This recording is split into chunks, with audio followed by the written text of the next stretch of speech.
हाँ जी, good afternoon. क्या पढ़ा था लास्ट क्लास?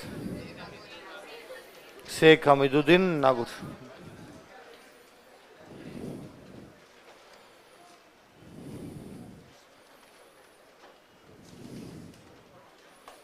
रामचरण जी का जन्म कहाँ हुआ था?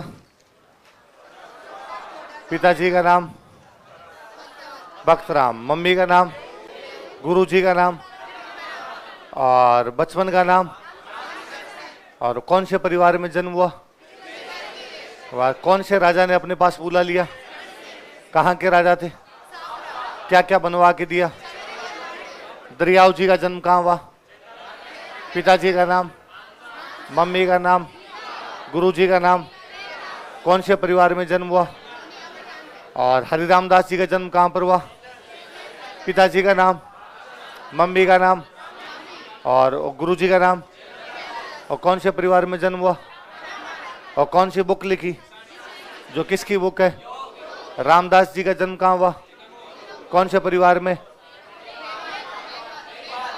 और पिताजी का नाम, मम्मी का नाम और गुरु जी का नाम, और सिंथल और खेड़ापा के आदि आचार्य। इन चारों में सबसे पुराने फूलडोल का मेला कहाँ लगता है? कब लगता है? होली के अगले दिन। कुंडा पंथ किसने चलाया?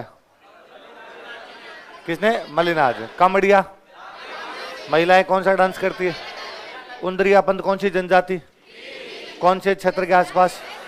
जयसमंद झील के आसपास। ये तेरा पंथ शाखा किसने चलाई? दिगंबर होते हैं, श्वेतांबर होते हैं।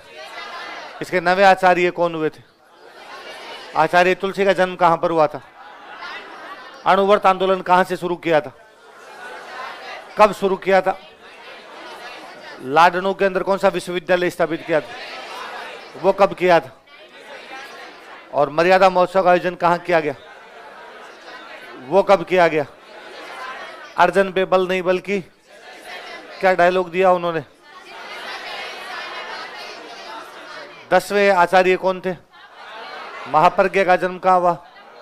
कौन से आंदोलन में मुख्य भूमिका निभाई? शिक्षा में कौन सी साइंस की शुरुआत की? Science of living. कौन सी यात्रा निकाली थी? और धर्म सम्मेलन कलाम साहब ने कहाँ आयोजित करवाया था? उसकी अध्यक्षता किसने की थी? और महाप्रज्ञा की 2 बुक के नाम बताओ। और इकोनॉमिक्स ऑफ मेवात में कौन से संत का प्रभाव अधिक था? लालदास जी का जन्म कहाँ हुआ था? दौड़ीधूप कहाँ पे? पिताजी का नाम, मम्मी का नाम, गुरु जी का नाम, क्या नाम था? गदन जी। समाधि कहाँ ली?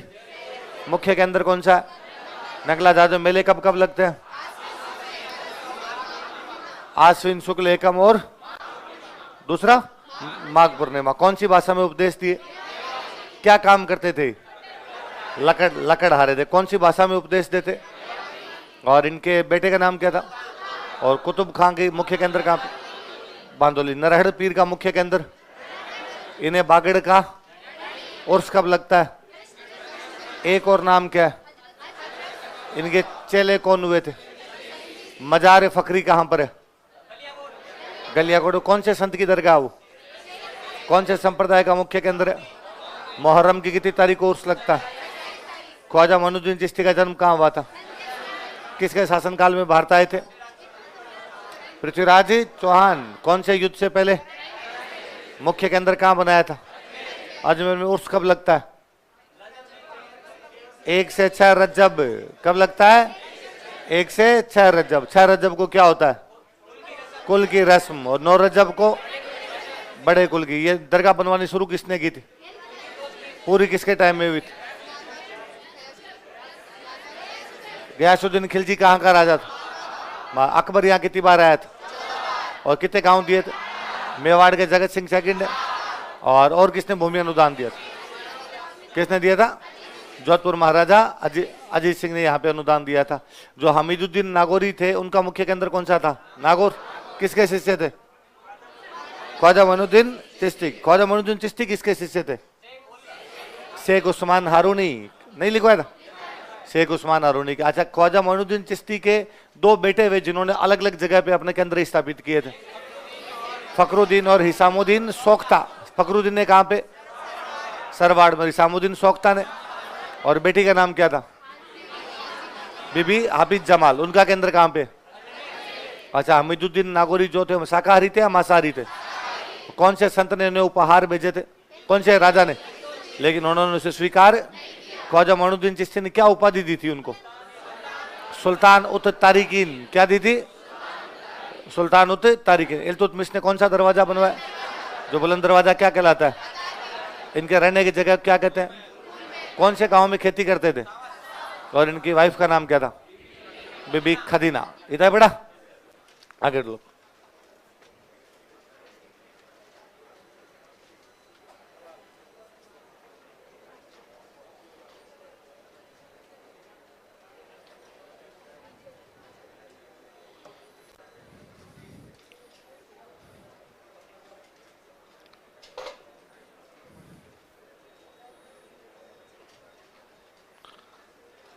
अगले लिखो भाई, शेख फरीदुद्दीन।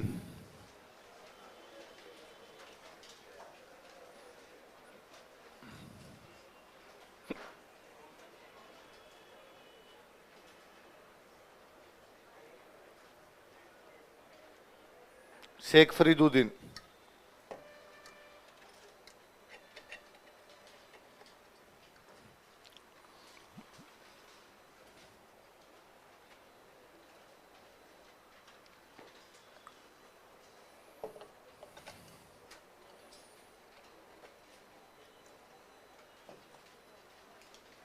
लिखो,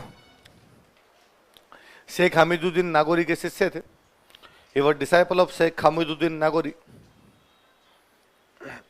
शेख हमीदुद्दीन नागौरी के शिष्य थे।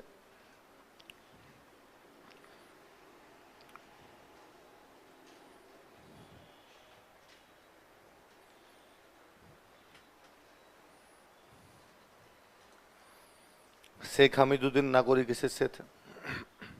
हाँ, सुनना एक बात, ये सूफी संत जो भी होते हैं ना, इनके उपदेश जब किसी किताब में लिखे जाते हैं, उन किताबों को बोलते हैं मलफूजात। क्या बोलते हैं? मलफूजात का मतलब क्या होता है? सूफी संतों के उपदेशों का संकलन, compilation of teachings of Sufi cents जो होते हैं, वो क्या कहलाता है? कि सूफी संत जो भी होते हैं वो जो उपदेश देते हैं, उन पर जब एक किताब लिखी जाए तो उस किताब क्या कहा जाता है? तो किसी का भी मलफूजात हो सकता है। ख्वाजा मोइनुद्दीन चिश्ती का मलफूजात हो सकता है, हमीदुद्दीन नागौरी का मलफूजात हो सकता है। तो हमीदुद्दीन नागौरी का मलफूजात इन्होंने तैयार करवाया। किसने तैयार करवाया? कि भाई वो जो जो बातें बोल के गए थे वो किताब में लिख लो। उस मलफूजात का नाम है सुरूर सुदूर।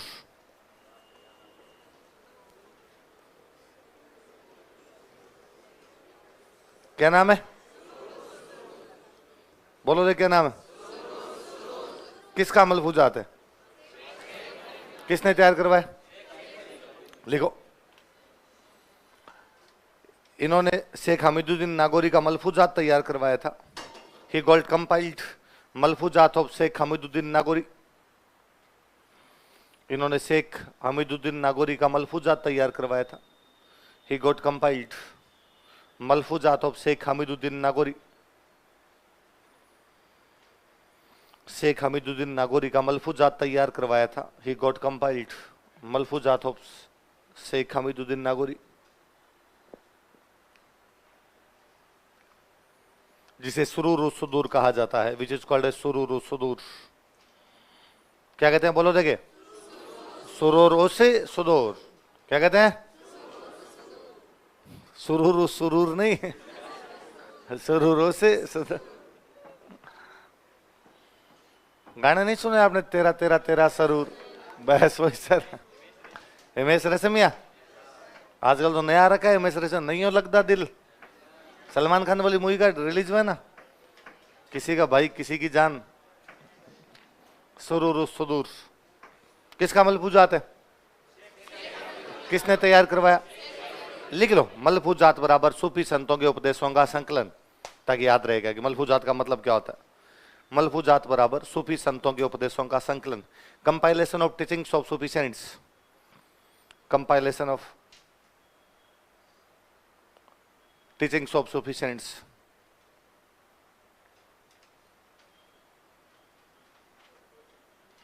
सूफी संतों के उपदेशों का संकलन, सूफी संतों के उपदेशों का संकलन।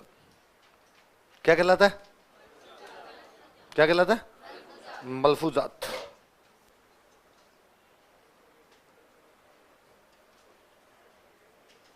अगले लिखो, ख्वाजा मखदूम हुसैन नागौरी।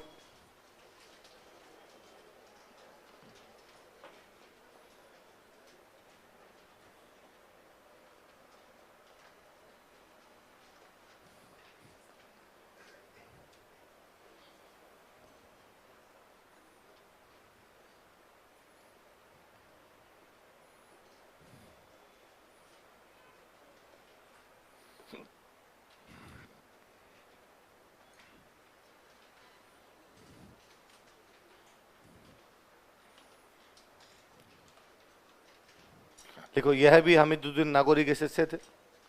ही was also disciple of Hamiduddin Nagauri. यह भी हमीदुद्दीन नागौरी के शिष्य थे।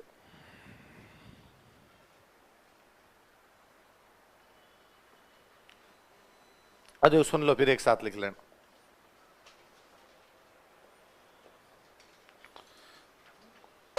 मुसलमानों को पवित्र किताब कौन सी? कुरान। इन्होंने यहां कुरान के 30 ग्रंथ तैयार करवाए। कितने ग्रंथ तैयार करवाए? 29 ग्रंथों को कहते हैं नूरू नबी। क्या बोलते हैं? जिनमें नबी का नूर है, तो इसलिए नाम क्या पड़ गया उनका? नूरुन। नागौर के अंदर रहते थे, देख लो नाम ही, ख्वाजा मखदूम हुसैन नागौरी। नागौर के अंदर एक बगीचा बनवाया, उस बगीचे का नाम था रसूल बाड़ी। क्या नाम था? नबी। नबी को रसूल भी कहते हैं, तो कौन सी बना दी? एक रसूल बाड़ी। यहां पर एक तालाब बनवाया, उसका नाम रखा मुस्तफा सागर। क्या नाम रखा? तो कुरान के जो ग्रंथ बनवाए थे उनको तो क्या कहा गया? नूरुन नबी। एक बगीचा लगवाया, उसको क्या कहा गया? और एक तालाब बनवाया, उसको मालवा था अपने, मालवा। मालवा की राजधानी हुआ करती मांडू। मालवा की राजधानी कौन सी थी? तो मांडू के सुल्तान ने इनको धन दिया। जो मांडू के सुल्तान से रुपए लेते हैं, और फिर ख्वाजा मोइनुद्दीन चिश्ती की दरगाह अजमेर वाली, उसके ऊपर तो बनवाते हैं गुम्बद। क्या बनवाते हैं? और हमीदुद्दीन नागौरी की दरगाह, इसके ऊपर बनवाते हैं 4 दीवारी। यहां पर बनवाते हैं 4 दीवारी। क्या बनवाते हैं? लिखो देखे। इन्होंने कुरान के 30 ग्रंथ तैयार करवाए थे। इन्होंने कुरान के 30 ग्रंथ तैयार करवाए थे।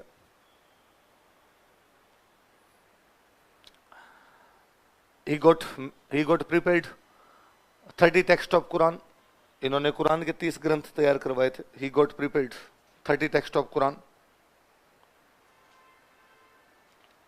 जिन्हें नूरू नबी कहा जाता है, which are called as Nuru Nabi. जिन्हें नूरू नबी कहा जाता है, which are called as Nuru Nabi. जिन्हें नूरू नबी कहा जाता है, जिन्हें क्या कहा जाता है? नूरू नबी कहा जाता है। लाइन चेंज कर लिखो। इन्होंने नागौर में रसूल बाड़ी नामक बगीचा तथा मुस्तफा सागर नामक तालाब बनवाया था। He built garden named Rasool Badi and pond named Mustafa Sagar at Nagaur। Nagaur में रसूल बाड़ी नामक बगीचा तथा मुस्तफा सागर नामक तालाब बनवाया था। गुलाब बाड़ी नामक बगीचा तथा मुस्तफा सागर नामक, रसूल बाड़ी नामक बगीचा तथा मुस्तफा सागर नामक तालाब बनवाया था। He built garden named रसूल बाड़ी and pond named Mustafa Sagar at Nagaur. नीचे लाइन चेंज कर लिखो। मांडू के सुल्तान ने इन्हें धन दिया था। Sultan of Mandu gave money to him. Mandu के सुल्तान ने इन्हें धन दिया था।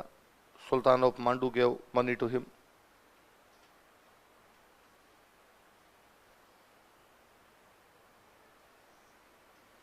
मांडू के सुल्तान ने इन्होंने धन दिया था। नीचे लाइन चेंज कर लिखो। इस धन से, बाई दिस मनी, इस धन से, बाई दिस मनी, इन्होंने ख्वाजा मोइनुद्दीन चिश्ती की दरगाह पर गुंबद तथा हमीदुद्दीन नागौरी की दरगाह पर 4 दीवारी बनवाई थी। He built a dome at dargah of Khwaja Moinuddin Chishti and rampart at dargah of Khwaja Sheikh Hamiduddin Nagauri.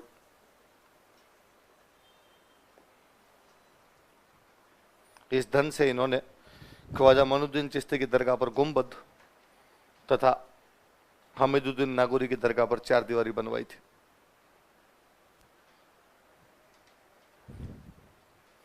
He built a dome at Dargah of Khwaja Moinuddin Chishti and rampart at Sheikh Hamiduddin Nagauri. याद रह जाएगी पांचों बातें। किसके शिष्य थे? हमीदुद्दीन नागौरी। कुरान के 30 ग्रंथ क्या कहलाते हैं? नूरुन नबी। बगीचा क्या है? रसूल बाड़ी। तालाब क्या है? मुस्तफा सागर। पैसा किसने दिया? मांडो के सुल्तान ने। वहां से अजमेर में क्या बनवाया? गुंबद। और नागौर में क्या बनवाई? चर्च। चलो अगला लिखो। शेख बुरहान चिश्ती।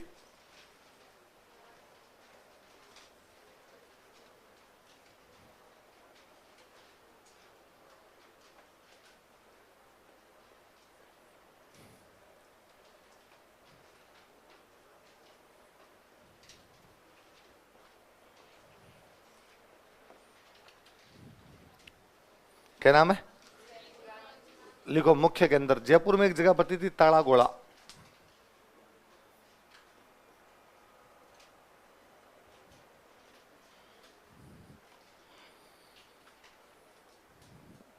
मुख्य के अंदर मेन सेंटर ताला गोला जयपुर में। ताला गोला कहां पे था? तो जयपुर के राजा ना इनकी जमीन से टैक्स नहीं लेते थे, फ्री कर रखा था, माफी दे रखी थी। लिख लो, जयपुर के राजा, किंग्स ऑफ जयपुर। जयपुर के राजा किंग्स ऑफ जयपुर, इनसे भू राजस्व नहीं लेते थे। Did not take land revenue from him. इनसे भू राजस्व नहीं लेते थे। Did not take land revenue from him. इनसे भू राजस्व नहीं लेते थे। अफगानिस्तान साइड में इनकी खूब मान्यता थी। रोह, रोह नाम का एक इलाका है, वहां रोह के अफगानों में इनका प्रभाव अधिक था। लिख लो, रोह के अफगानों में इनका प्रभाव अधिक था। He had more dominance in Afghans of रोह।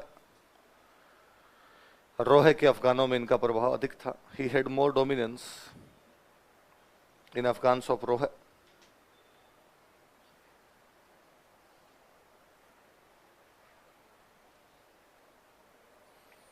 रोह के अफगानों में इनका प्रभाव अधिक था। अगले लिख लो, रसूल सा।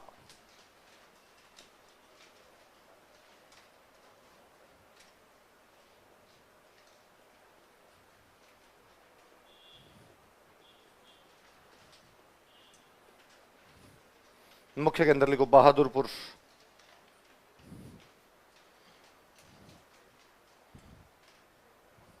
अलवर में जगह बहादुरपुर।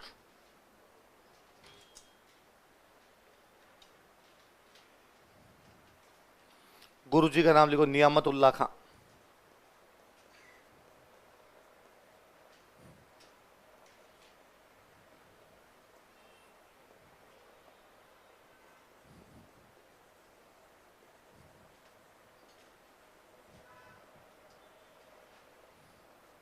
नियामतुल्लाह खां।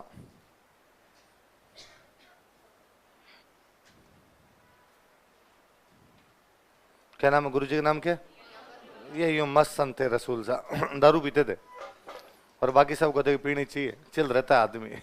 तो कोई यूं किसी प्रकार का शाकाहार है, नशे पत्ते से दूर रहना, ऐसा कुछ ही नहीं था। अलग ही टाइप के संत हुए थे। एक तो एक संत लिखे हमने कल लास्ट में जो लिखे थे, शेख हमीदुद्दीन नागौरी। क्या लिखे थे? चिश्ती संप्रदाय के। किसके? भाई ख्वाजा मोइनुद्दीन चिश्ती के शिष्य हैं, तो किसके हो गए? चिश्ती। एक संप्रदाय अपने और हुआ करता था यहाँ पर, उसका नाम था सुहरावर्दी। कौन सा संप्रदाय था? और नागौर में एक सुहरावर्दी संप्रदाय के एक संत हुए जिनका नाम था काजी हमीदुद्दीन नागौरी। क्या नाम था? वो तो शेख हमीदुद्दीन नागौरी है, वो तो कौन से के? चिश्ती। और काजी हमीदुद्दीन नागौरी। लिखो, अगला हेडिंग डालो, काजी हमीदुद्दीन नागौरी। काजी हमीदुद्दीन नागौरी।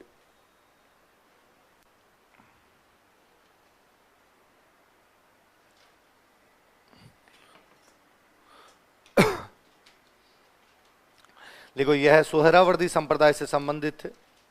ही belonged to Suhrawardi sect.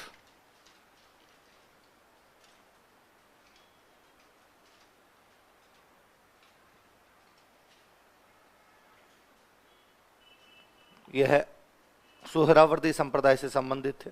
He belonged to Suhrawardi sect. ये ना काजी थे, काजी जज, जज को बोला करते काजी, है ना। तो अबुल फजल कहता है कि नागौर के 3 साल तक काजी रहे थे। कितने साल तक? बाद में सूफीजम स्वीकार कर लिया था और यहां से चले गए थे दिल्ली। लिखो, अबुल फजल के अनुसार, अकॉर्डिंग टू अबुल फजल, अबुल फजल के अनुसार, अकॉर्डिंग टू अबुल फजल,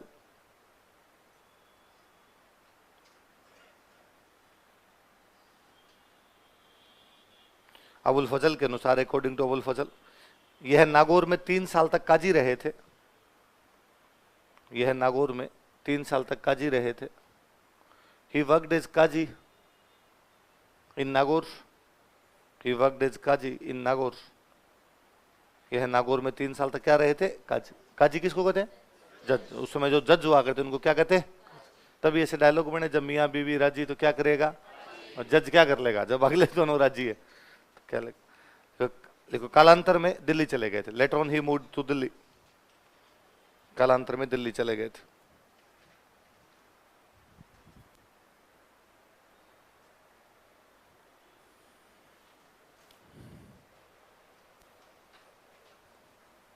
अगले लिखो, शेख कबीर चिश्ती।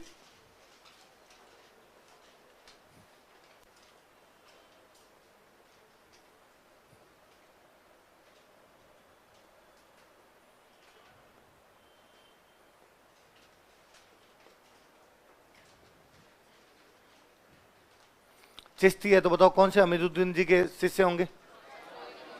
शेख, शेख हमीदुद्दीन। लिखो, शेख हमीदुद्दीन नागौरी के शिष्य थे। He was disciple of Sheikh Hamiduddin Nagori. Sheikh Hamiduddin Nagauri के शिष्य थे। Disciple of Sheikh Hamiduddin Nagauri. देखो, प्रारंभ में नागौर रहते थे। Initial he lived at Nagaur.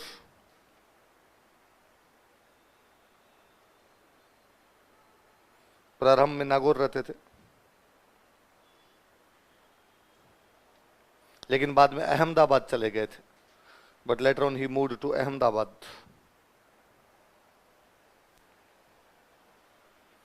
लेकिन बाद में अहमदाबाद चले गए थे। But later on he moved to Ahmedabad.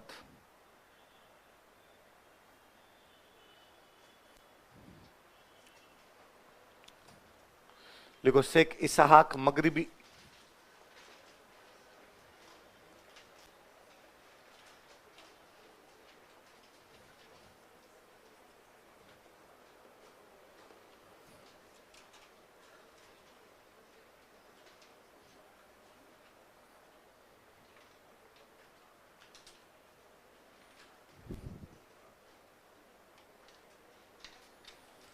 Sheikh Ishaq मगरिबी। मुख्य के अंदर लिख लो खाटू, नागौर में। मुख्य के अंदर खाटू, नागौर।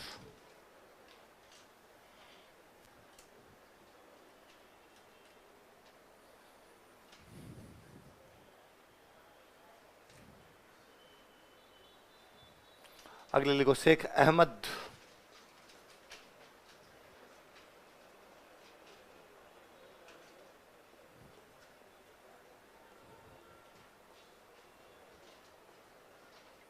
शेख अहमद। ये ऊपर वाले जो शेख इसहाक मगरिबी थे, इनके शिष्य थे। लिखो, यह शेख इसहाक मगरिबी के शिष्य थे। He was disciple of Sheikh Ishaq मगरिबी।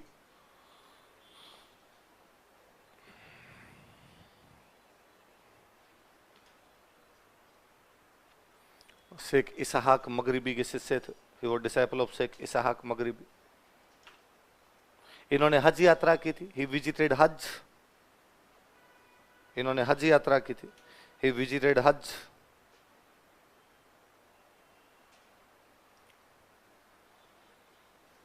किसकी यात्रा की थी? तैमूर। तैमूर का नाम सुनते हैं? तैमूर ने अटैक किया था अपने भारत में 1398 में। कब किया था?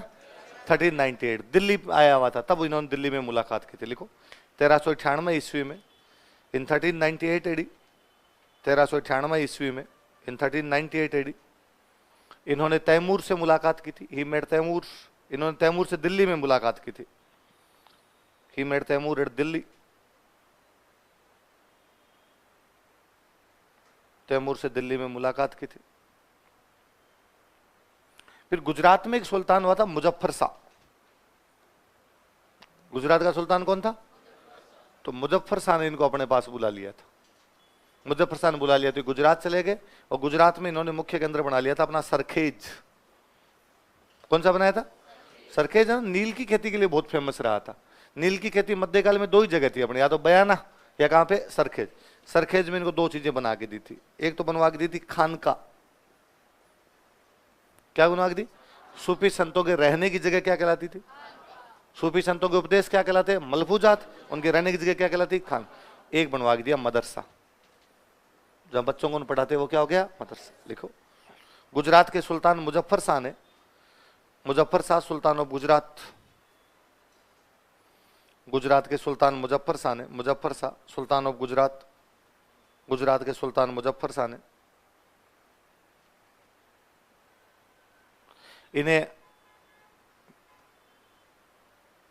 इन्हें बुलाया था, इनवाइटेड हिम, या इन्हें गुजरात बुला लिया था। इनवाइटेड हिम तो गुजरात, इन्हें गुजरात बुला लिया था, इन्हें गुजरात बुला लिया था। Invited him to Gujarat.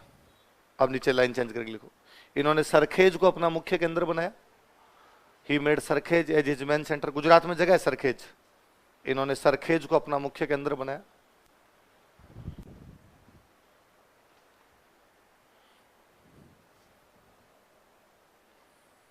He made Sarkhej as his main centre, इन्होंने सरखेज को अपना मुख्य केंद्र बनाया। सरखेज में इनके लिए खानका तथा मदरसा बनवाया गया। Khanqah and madrasa were built for him at Sarkhej. खानका क्या होती है? सूफी संतों के रहने की जगह जो होती है उसको क्या बोलते हैं? खानका। खानका में इनके, सॉरी, सरखेज में इनके लिए खानका तथा मदरसा बनवाए गए। Khanqah and madrasa were built for him at Sarkhej. फिर इनकी मजार भी जो बनी हुई है वो कहां पर बनी हुई है? सरखेज। लिख लो, मजार बराबर सरखेज।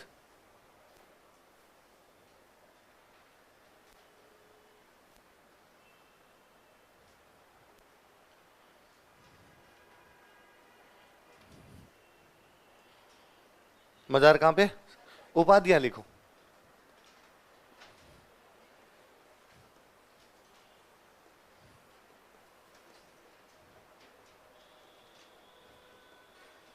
कुतुबुल अख्ताब,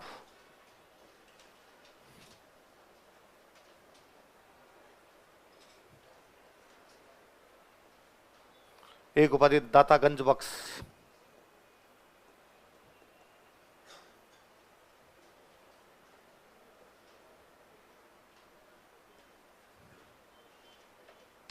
गंज बख्श ही कर लो खाली।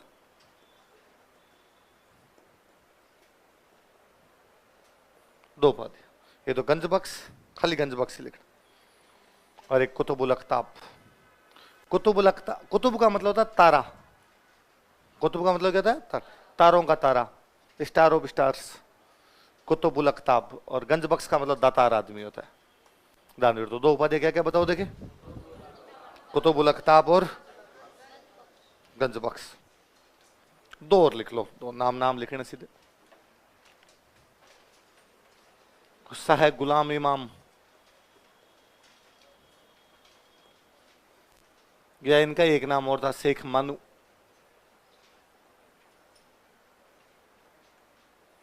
गुस्सा है गुलाम इमाम या शेख मानू।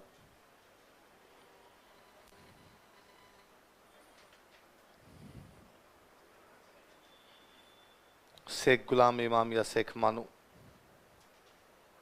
मुख्य के अंदर लिख लो, झुंझुनू में जगह पड़ती है सिंगाना।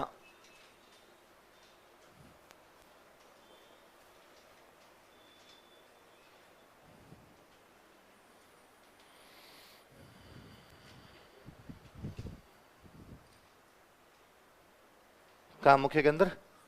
एक लास्ट लिख लो, गुलाम मोइनुद्दीन।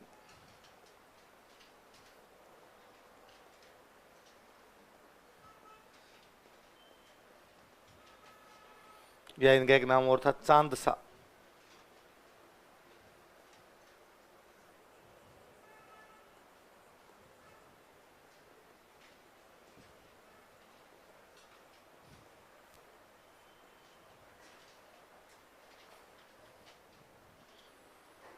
गुलाम मोइनुद्दीन, या एक और नाम क्या है इसका, चांद सा। मुख्य केंद्र सिंगाना से।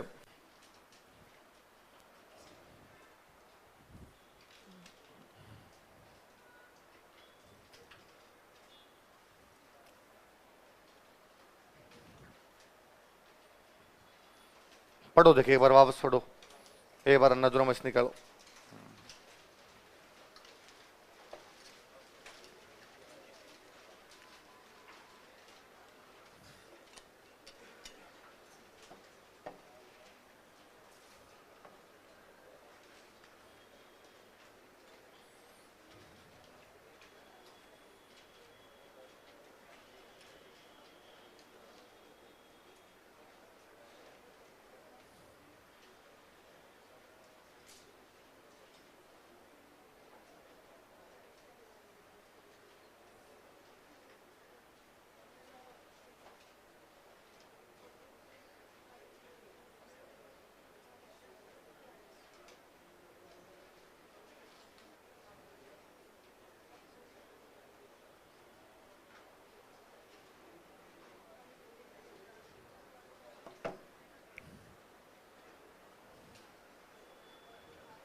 आज पढ़े वो रिवीजन कर ले। एक पहला कौन सा पढ़ा आ जाते आपने, शेख फरीदुद्दीन। कौन से थे? शेख फरीदुद्दीन जी में एक ही बात याद रखने की, हमीदुद्दीन नागौरी के मलफूजात तैयार करवाया था। मलफूजात क्या होता है? सूफी संतों के उपदेशों का संकलन। उस मलफूजात का नाम क्या है? सुरूर उस सुदूर। क्या नाम है? भले सुरूर सुरूर कर लो, भले सुदूर सुदूर कर लो, रह दही तो चेंज करना, बाकी सेम ही है। तो क्या नाम बताओ, देखिए सुरूर उस सुदूर। क्या नाम है? किसका मलफूजात है? शेख हमीदुद्दीन नागौरी का। किसने तैयार करवाया? फिर एक हमीदुद्दीन नागौरी के एक शिष्य और हुए, ख्वाजा मखदूम हुसैन नागौरी। क्या नाम था? दोबारा बोलो, देखिए।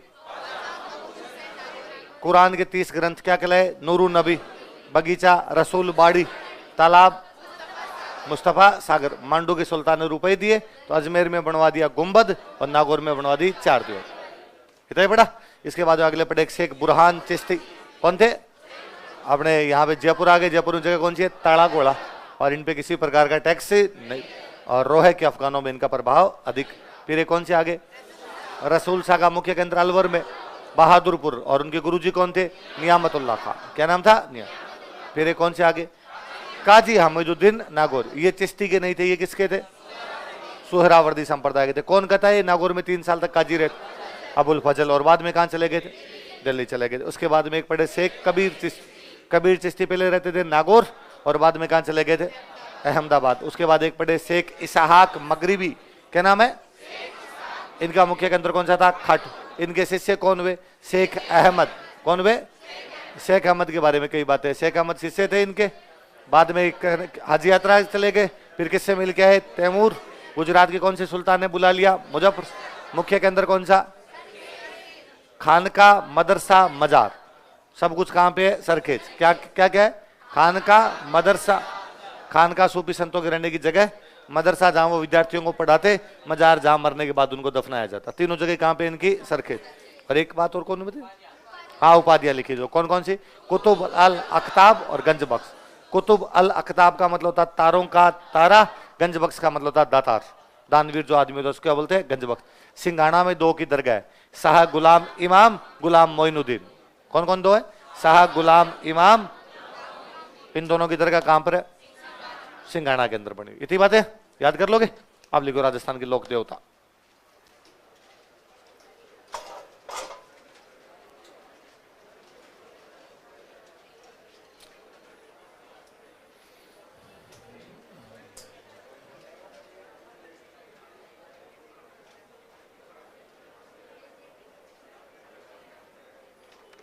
ये पंखा चाहिए आपको, मैं बंद करो तो।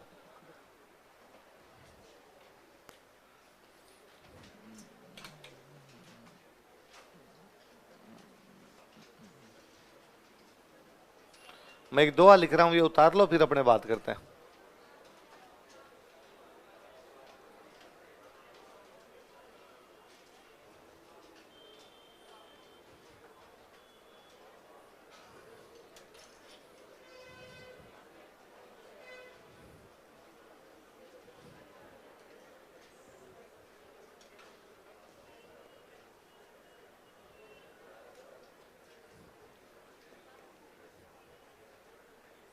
एक बार इंग्लिश वाले भी हिंदी में उतार लो, फिर अपने इंग्लिश कर लेंगे, अलग अलग पढ़ेंगे तब।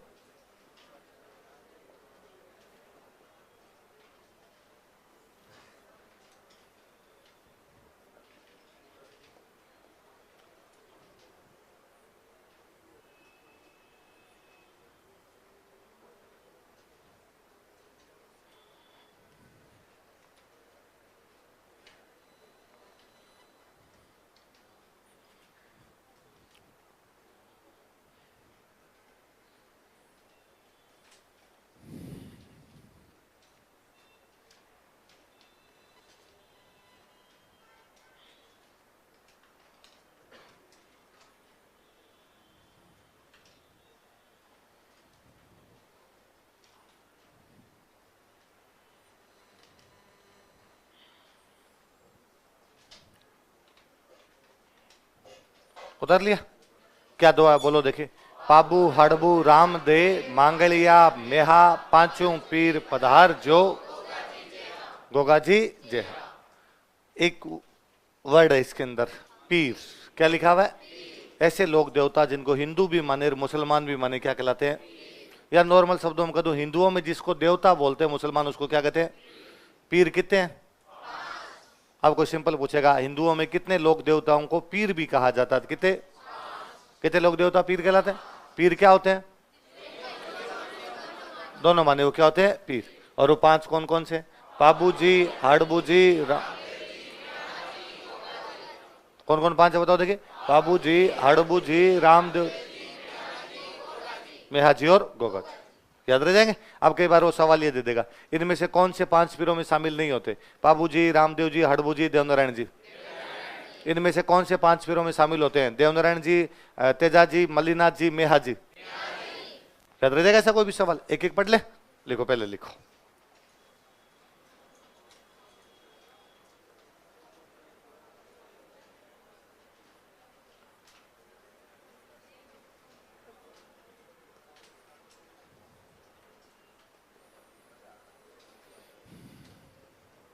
मैं थोड़ी सामान्य जानकारी लिख रहा हूं, आप उतारिए फिर बात करेंगे।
अरे बिना बात के उतारो देख।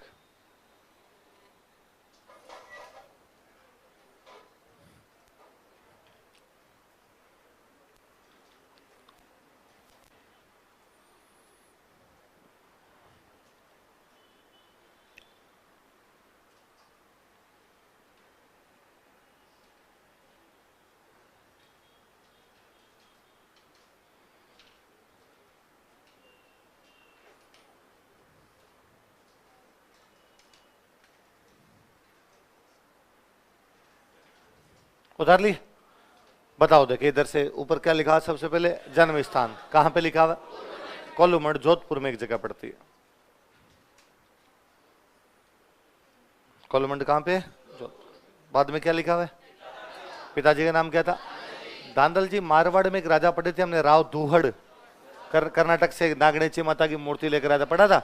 उन राव धूहड़ के छोटे भाई थे, लिख लो कोष्टक में, राव धूहड़ के छोटे भाई, यंगर ब्रदर ऑफ राव धूहड़।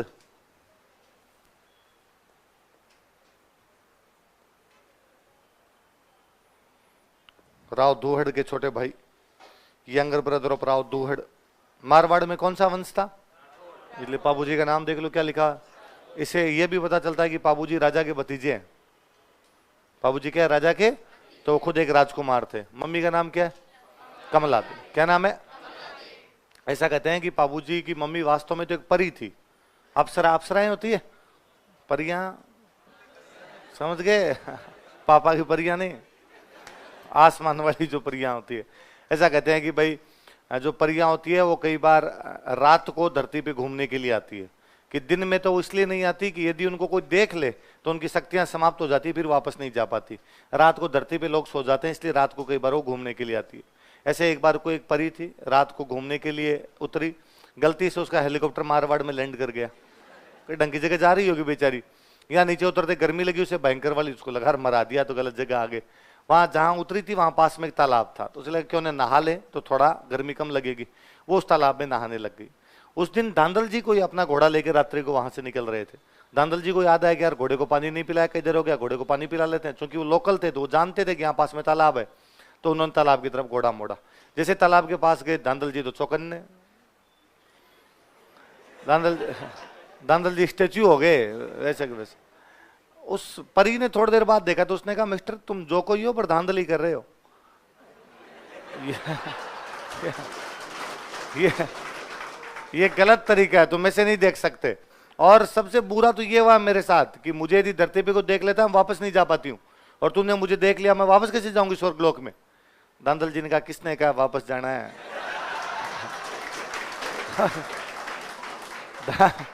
दांदल जी ने लगभग घुटने टेकते हुए कहा कि विल यू मैरी मी? परी ने कहा मैं अब तो कोई इलाज भी नहीं है, ब्याह करना ही पड़ेगा, इधर रहना है अब अपने को। तो कहा मैं शादी तो कर लूंगी लेकिन मेरी दो शर्तें हैं। एक तो शादी के बाद में मेरे को अलग से एक महल बनवा के देना पड़ेगा। दांदल जी ने कहा डन। और बता? का दूसरी शर्त यह है कि उस महल में बिना मेरी परमिशन के किसी की एंट्री नहीं होनी चाहिए। कोई बात नहीं थी। अब उस परी के लिए एक परी से दांदल जी ने शादी की, उसको एक अलग महल बनवा के दिया और वहां पर उसकी परमिशन के बिना किसी की भी एंट्री नहीं थी। समय अंतराल पर दांदल जी के और उस परी के एक बेटा हुआ। बेटे का नाम क्या रखा गया? तो कहते पाबूजी बहुत सुंदर, बहुत ज्यादा सुंदर थे। अपने जितने लोग देवी देवता हुए हैं, देवता जीते हुए, उनमें सबसे फूट रहे कोई लोग देवता हुए तो वो कौन थे? मम्मी भी चले गए है ना। दांदल जी पे शक्ल चली जाती तब तो क्या ही फूट रहे। मारवाड़ के आदमी कौन से फूट रहे थे, मम्मी पे गए तो मम्मी फूट रही थी, तो बाद में पाबूजी फूट रहे। तो बाद में कहते कई दिन जब हो गए, पाबूजी थोड़े बड़े हो गए थे, तो दांदल जी को एक दिन लगा यार ऐसा क्या है कि इसकी परमिशन के बिना कोई जा नहीं सकता, ऐसा फिर महल में क्या होता है। और एक दिन दांदल जी बिना परमिशन के डायरेक्ट ही महल में चले गए। और जब महल में गए तो वो क्या देखते हैं कि वहां परी तो ही नहीं, वहां तो एक शेरनी लेटी हुई थी और पाबू शेरनी का दूध पी रहा था। दांदल जी लगा ये क्या कोत्तक है। अब शेरनी ने जैसे ही वापस दांदल जी को देखा, वापस परी बनी और उसने कहा इसी दिन के लिए मैंने मना किया था, मैं परी हूं, मेरे में ऐसी शक्तियां हैं कि मैं अपना रूप बदल सकती हूँ, लेकिन अब तूने मुझे इस रूप में देख लिया इसलिए अब मैं यहाँ पर नहीं रहूंगी, अब मैं वापस स्वर्गलोक जाऊंगी। एक माँ की अपने बच्चे के प्रति दो इच्छाएं होती है, एक तो दूध पिला के थोड़ा बड़ा करे, जब बड़ा हो जाए तो उसे अपने कंधे पे खिलाए, अपनी पीठ पे खिलाए। तो अब मैंने इतना बड़ा तो कर दिया कि ये खेल सकता है, लेकिन अभी मैंने इसे कंधों पे तो खिलाया नहीं था, पर अब तू जाने तेरा काम जाने। तो परी तो दांदल जी के पास बाबू जी को छोड़ के चली गई। फिर दांदल जी की एक और रानी हुआ करते, उनका नाम था कमला दे। क्या नाम था? फिर बाबूजी का पालन पोषण वो रानी करते हैं जिनका नाम क्या था? तो फिर मम्मी वही होगी एक प्रकार से। पत्नी का नाम क्या है? फुलमदे या सुप्याग। अमरकोट पाकिस्तान में एक जगह पड़ती थी, वहां के एक राजा थे सूरजमल सोढ़ा, क्या नाम था? उनकी राजकुमारी है फूलमदे। कई जगह उन्हीं का नाम सुप्यारदे लिखा हुआ आता है। उन फूलमदे के साथ में बाबूजी की सगाई की गई। समय अंतराल पर बाबूजी बड़े हुए तो कहा बाबूजी की शादी करनी है अब। तो बाबूजी की बारात कहाँ जा रही है? अमरकोट। बाबूजी एक तो इतने फूट रहे, ऊपर से राजकुमार, शेरवानी पहनी अच्छी सी, साफा बांधा एकदम, वो सिरपेज, कलंगी, मोड़, एंटीना सारे लगाते ना, एंटीना के बीच में होता है ना, सारे। बाबूजी बड़े फूट रहे लगे। बाबूजी के दो खास दोस्त थे एकदम, उनके नाम थे चांदा और डामा। क्या नाम थे? दो भील भाई थे ये एकदम खास बाबूजी के, और ये दोनों खुद जोधपुरी कोट पैंट ऊपर तक बटन बंद किए। दूल्हे के दोस्त हमेशा दूल्हे से ज्यादा तैयार होके आते हैं, क्योंकि उनको ये गलत फहमी होती है कि लोग हमें देखेंगे। हालांकि लोग शादी में केवल और केवल किसको देखते हैं? दूल्हे के अलावा किसी को भी देखते, पर फिर भी उनको तो लगता है यार क्या पता कोई नजर हमारे पर भी पड़े इधर आके, तो तैयार होके रहते हैं। फिर क्या, दूल्हा इंटेलिजेंट होता है जी। दूल्हा हमेशा उन लोगों को अपने साथ में रखता है जो उससे बुंडे होते हैं, है ना। तो यदि आपका कोई दोस्त दूल्हा बनते टाइम आपको कहेगी भाई तू मेरा भाई हमेशा मेरे साथ रहेगा, तो आप समझ जाना उसकी नीयत क्या है। वो सोच रहा है कि ये बुंडा मेरे साथ रहेगा तो इसको कोई नहीं देखेगा, सारे मुझे देखेंगे। तो वे चांदा और डामा बाबूजी के साथ एकदम, और चांदा डामा ने बाबूजी का, अरे यार बाबूजी कितने फूट रहे लग रहे हो, थू थू नजर नहीं लग जाए। बाबूजी पर एक दिक्कत है अपने साथ, आप इतने फूट रहे लग रहे हो, मारवाड़ के राजकुमार हो, पर अपने पास अच्छी घोड़ी नहीं है, और बींद के पास अच्छी घोड़ी नहीं हो, फिर मतलब ही क्या? बाबूजी ने कहा यार अब उसका तो क्या करें, अपने पास जो घोड़ियां उन्हीं से पार पड़ेगी अब तो अपनी तो। कहा नहीं, अपने गांव के अंदर एक महिला है, उनका नाम है देवल। क्या नाम है? एक देवल नाम की महिला थे, और उनके पास एक बहुत अच्छी घोड़ी थी, उस घोड़ी का नाम था केसर कालमी। क्या नाम था? तो कहा देवल के पास केसर कालमी नाम की घोड़ी है, और यदि देवल अपने को केसर कालमी दे दे तो मजा आ जाए। जितने फूट रहे आप उतनी फूट रही केसर कालमी, उतने अच्छे नाचती हो रहे हो। तो बाबूजी ने कहा ट्राई करके देख लो। चांदा और डामा देवल के पास गए, देवल को जाकर आगे, माँ देवल बाबूजी बीन बने हुए हैं, अच्छी घोड़ी नहीं है, आप अपनी केसर कालमी दे दो तो मजा आ जाए। देवल ने कहा कि नहीं भाई घोड़ी तो मैं नहीं दूंगी, क्योंकि मेरे गाय चराने के लिए जो ग्वाला जाता है वो घोड़ी लेके जाता है। उन दिनों में गायों की लूटपाट बहुत हुआ करती थी। तो कहा मान लो खुदा ना खास्ता गायों की लूटपाट हो जाए, तो ग्वाले के पास में घोड़ी हो तो फटाफट गांव के अंदर आए, आके बता दे कि भाई गायों की लूटपाट हो गई। और यदि घोड़ी नहीं होगी तो पैदल पैदल आएगा, तब तक लुटेरे पता नहीं कहाँ के कहाँ चले जाएंगे। तो घोड़ी तो मैं नहीं दूंगी। वापस आए, वापस आके बाबूजी का, बाबूजी यार हमें तो नहीं दी, पर हमें लगता है यार तुम खुद जाओगे ना तो पार पड़ जाए। बाबूजी बीन बने हुए गए केसर कालमी लेने के लिए देवल के पास, और देवल को जाका, माँ देवल ये देख लो मैं बीन बना हुआ हूँ, घोड़ी अच्छी है नहीं, वहां जाएंगे बुरा लगेगा, आप घोड़ी दे दोगे मारवाड़ की शान रह जाएगी वहां पे। देवल ने कहा कि बाबू तू हमारा सबसे प्रिय राजकुमार है, तेरे को कौन मना कर सकता है, बीन बने हुए आदमी को तो वैसे ही कौन मना करे, ले जा। लेकिन मेरी गायों को कल को कोई लूट के ले गया तो? बाबूजी ने कहा माँ देवल मैं वचन देता हूँ कि यदि आपकी गायों को कोई भी लूट के ले गया, मैं आपकी गायों को बचाने के लिए आऊंगा, आप तो एक समाचार भिजवा देना। मैं यहाँ से 20 किलोमीटर पहुंचा और मुझे समाचार मिला आपकी गायों की लूटपाट हो गई, मैं ब्याह करने जाऊंगा ही नहीं, बीच में आ जाऊंगा। मैं वहां ब्याह करने के लिए पहुंचा, खाना खाने के लिए बैठा, इतने में समाचार आया कि आपकी गायों की लूटपाट हो गई, मैं वापस आ जाऊंगा। देवल ने कहा तो वाले जा। तो बाबूजी कौन सी घोड़ी लेके गए? और केसर कालमी वाकई बहुत सुंदर घोड़ी। कहते हैं वहां जब पहुंचे तो यूं अमरकोट में लोग दूर दूर से देखने के लिए आए कि इतने सुंदर तो एक दूल्हा आया, दूल्हे का नाम तो बाबूजी, और इतनी सुंदर उसके पास घोड़ी है, घोड़ी का नाम, और चारों दोहरा रहे कि केसर कालमी देखने आए, केसर कालमी देखने आए। अमरकोट वाले सोडों को बड़ा बुरा लगा, बाबूजी के जो ससुराल वाले थे, तो उनका ऐसा क्या घोड़ी में, घोड़ी जैसी घोड़ी हमारे पास भी ऐसी खूब घोड़ियां खड़ी, और हमारे पास तो इतने अच्छे घोड़े और घोड़ियां हैं, आप चाहो तो दौड़ करवा लो। बोले बाबूजी ने कहा करवा लो। तो बाबूजी का जो साड़ा था वो अपना घोड़ा लेके आया, लो करवाओ दौड़। बाबूजी ने कहा आज नहीं 2 दिन बाद, आज तो हम इतनी दूर चल के आए, हमारी घोड़ी थक गई, 2 दिन बाद करवा लेना। बाबूजी के साड़े ने कहा बस डर गए। बाबूजी ने कहा तुम और कुछ ही कर सकते हो, लेकिन जयकांत सिकरे का एक वर्ड नहीं कर सकते, लो करवाओ दे के दौड़। कहते थकी हुई केसर कालमी भी उनके घोड़ों से जीत गई थी। और बाबूजी ने कहा आप बताओ देखे। तो उनको और गुस्सा आया उन अमरकोट वालों को, उन्होंने कहा आप देखेंगे। तो कहते हैं कि जब बाबूजी तोरण मारने के लिए, उन्होंने तोरण बहुत ऊंचा बांध दिया। हिंदी में ना तोरण मारना एक मुहावरा होता है जिसका अर्थ होता है शक्ति प्रदर्शन करना। क्या मतलब होता है? पहले क्या, एक राजकुमारी से ब्याह करने के लिए 3-4 राजकुमार आ जाते, अब किस राजकुमार से ब्याह करें तो तोरण ऊंचा बांधते कि जो ऊंचा तोरण मार देगा उससे क्या कर देंगे सद। तो गांव में आज भी कोई यूं कहता अरे मैंने ये कर दिया वो कर दिया, गांव वाले अरे किसा तोरण मारे है, कौन से तोरण मारे। तो तोरण मारना बहुत बड़ी बात हुआ करती थी। तो बाबूजी का तोरण ऊंचा बांधा, बाबूजी गए, बाबूजी ने देखा कि मरा दिया, ये तोरण इतना ऊंचा लगेगा कैसे? ये तोरण तो तभी लग सकता है जब केसर काल में अपने अगले दोनों पैर हवा में खड़े कर दे, पिछले दोनों पैरों पे खड़ी हो जाए, तो जाके बाबूजी ये तोरण मार सकते हैं उसके।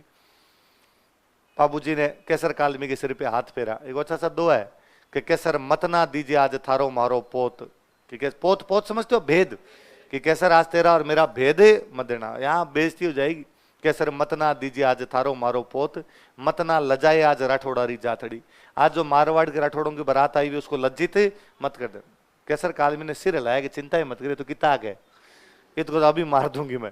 बाबूजी वो जो पास में ढोल बजा रहा होता लड़का, उसको कहते हैं ढोलीरा छोरा तू तो मदरो ढोल बजा। मदरा समझ तो धीमा, कोई ढोल रहे धमाका मारे केसर घोड़ी नाचती, तेरे ढोल के धमाके पे मेरी कौन सी घोड़ी नाचेगी। और कई इधर नचाई घोड़ी को, पहले दूल्हे वाली घोड़ी को नचाना जरूरी होता था, तो दूल्हे वाली घोड़ी को नचाते ही थे। तो पहले भाई दूल्हा भी रंग टाइप के आदमी हुआ करते, इसलिए घोड़ियों को नचा लिया करते। आजकल दूल्हे होते हैं ये मरे, घोड़ी को दो साइड से पकड़ के चलना पड़ता है, गिर ना जाए ऊपर के। दूल्हा चढ़ता है तब दो जने चढ़ाते हैं, उतारते हैं तो उसको दो जने उतारते हैं। पहले रेगुलर घुड़सवारी वगैरह किया करते थे लोग। तो बाबूजी वो नचाते नचाते अचानक लगाम खींचते हैं, केसर कालमी अपने अगले दोनों पैर गढ़ के कंगूरे पे रख देती है, आगे जो गढ़ के कंगूरे होते हैं वहां ले जाके टिका देती है। बाबूजी आराम से तोरण मारते हैं। आजकल तो मैं और देखता हूँ कि तोरण बांधा हुआ तो ऊंचा होता है, फिर दूल्हे से लगता नहीं, इसलिए कोई ऊपर जाके तोरण खोल के नीचे करता है, मार ले भाई गया तो क्या है। और दूल्हा फिर भी उठता रहता, नजदीक लाओ नजदीक इसको, मैं ठीक बेचती है यार तोरण की बापड़ेगी। तो बाबूजी वो तोरण मारते हैं, तो कहते केसर काल में जब पैर नीचे उतारती है अपने, तब ईंटें साथ में लाती है, गढ़ की ईंटें साथ में आती है। इस बार बाबूजी उन छोड़ों की तरफ देखते हैं कि क्या हाल है, मार दिया। लक्ष्मी गौरी चुंडावत की कहानी है बाबूजी वाले, तो उस कहानी के अंदर है कि ये सीन देख के फूलमदे की सारी सहेलियां जल गई। फूलमदे की सहेलियां खड़ी थी, उन्होंने लगा ये आया है दूल्हा। तो फूलमदे को जब ये समाचार मिला तो फूलमदे बड़ी राजी हुई। फूलमदे ने कहा भाई साढ़े आड़ा सरदार तो बाहर खड़ा है एकदम। अब बाबूजी जाके फेरों के अंदर बैठे, बाबूजी ने 3 फेरे लिए। कितने फेरे लिए? इतने में जिनकी वो घोड़ी थी देवल, क्या नाम था, वो बाल बिखेरे हुए वहीं पे फेरों के बीच में ही आ गए। और फेरों के बीच में आकर मैंने पहले ही कहा था कि मत लेके जाओ मेरी घोड़ी, मेरी गायों की लूटपाट हो जाएगी। तब तो तुम कह रहे थे कि मैं तुम्हारी गायें बचाने के लिए आ जाऊंगा और मैं तुम्हें वचन देता हूं, और अब कहाँ वचन चले गए, यहाँ बैठे बैठे फेरे ले रहे हो, शर्म नहीं आती तुम्हें, मेरी गायों की लूटपाट हो गई। बाबूजी ने जैसे ही सुना, बाबूजी हाथों हाथ खड़े हुए, वो गठजोड़ा खोला, उनको मना किया अमरकोट वालों को कि सॉरी, मैं देवल को वचन दे के आया था कि मैं तुम्हारी गायें बचाऊंगा, अब मैं पहले गाय बचाने के लिए जाऊंगा, जिंदा रहा तो फेरे लेने के लिए वापस आऊंगा, मर गया तो बाद में स्वर्ग के अंदर ही मिलेंगे।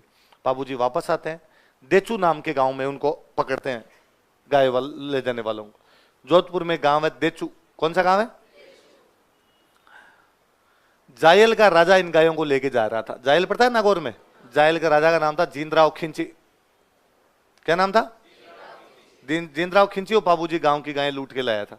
जींद्राव खिंची बाबूजी का रियल बहनोई था। कौन था? बाबूजी की बहन की शादी किससे की हुई थी? तो फिर आपका सवाल है सर बारात में क्यों नहीं गया? भाई साले की बारात में जाना चाहिए ना। पर हाँ, जींद्राव खिंची की खुद की शादी हुई थी ना बाबूजी की बहन से, उसके बाद में इनकी उनके परिवार से बननी बंद हो गई थी। ये ब्याह में नहीं आया था, उल्टा इसने पहले धमकी दे रखी थी कि तुम्हारा जब बाबूजी का बारात लेके जाओगे मैं तुम्हारा गांव लूट लूंगा। और जैसे ही बाबूजी की बारात गई, पीछे सैनिक तो सारे वहां चले गए, ये पूरे गांव की गायें लूट के लेके आ गया था। बाबूजी ने पीछा करते हैं, इस देचू गांव में लड़ाई करते हैं जींद्राव खिंची के साथ, गायें वापस बचा के लेके आ जाते हैं, लेकिन जींद्राव खिंची के खिलाफ लड़ते हुए बाबूजी मारे जाते। एक व्यक्ति जो इसलिए वापस आ गया था अपने फेरों के बीच से कि वो कह के गया था कि मैं तुम्हारी गायों की रक्षा करूं। रघुकुल रीत सदा चली आई, प्राण जाई पर, तो कि भाई वो अपने वचनों की रक्षा के लिए वापस आ गया था। कितने फेरों के बाद में? इसलिए आज भी पश्चिमी राजस्थान में 4 फेरे होते हैं। कितने फेरे होते हैं? फेरे 7 नहीं होते। ये 7 फेरों के 7 वचन निभाना। सीरियल में एकता कपूर के फेरे कितने होते हैं? 3 4। कर हम कहते हैं भाई 3 फेरे तो बाबूजी ने ले लिए। किसने ले लिए थे? तो 3 तो बाबूजी ने ले लिए, तो 3 तो कट। अब पीछे कितने बचे? तो अब कितने लिए जाते हैं? 4। क्या डाउट है? 7 होते हैं? गिने कभी? हाँ, 4 होते हैं कि 7 होते हैं? हाँ, कितने लोगों के अनुसार 4 होते हैं? कितने लोगों के अनुसार 7 होते हैं? 7वें, आपका नया नया एक्सपीरियंस है। हाँ? ना 7 पक्के गिने आपने हैं? देखना आज कैसेट में वापस जाके कैसे कैसे याद है कि 7 है। उस टाइम इतना गिनते थोड़ी है कोई। ऐसे होता है 3 में लड़की आगे 1 में लड़का आगे। 7 लिए तो गलत करवा दिए उसने।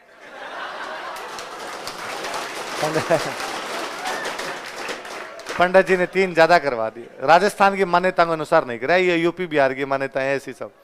अपने यहाँ 4 ही हुआ करते। अभी आजकल अपने फिल्में देख दाख के सीख गए, 7 फेरों के 7 वचन निभाना। ना अपने 4 है, 4 होते। मैंने तो गांव में जितनी शादियां देखी सब में 4 ही है।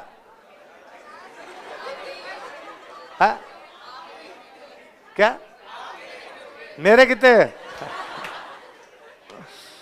ऐसी बातें नहीं करते अपने। आगे लिखो। लिखो विवाह के दौरान, बस तो बुझाओ। विवाह के दौरान ड्यूरिंग मैरिज। हाँ है, बाबूजी से पहले शादी नहीं होती। पहले 7, ये तो कह रहा हूं बाबूजी के बाद में 4 लेने शुरू किए हैं, बाबूजी के सम्मान में, सारे दुल्ले मैदान में।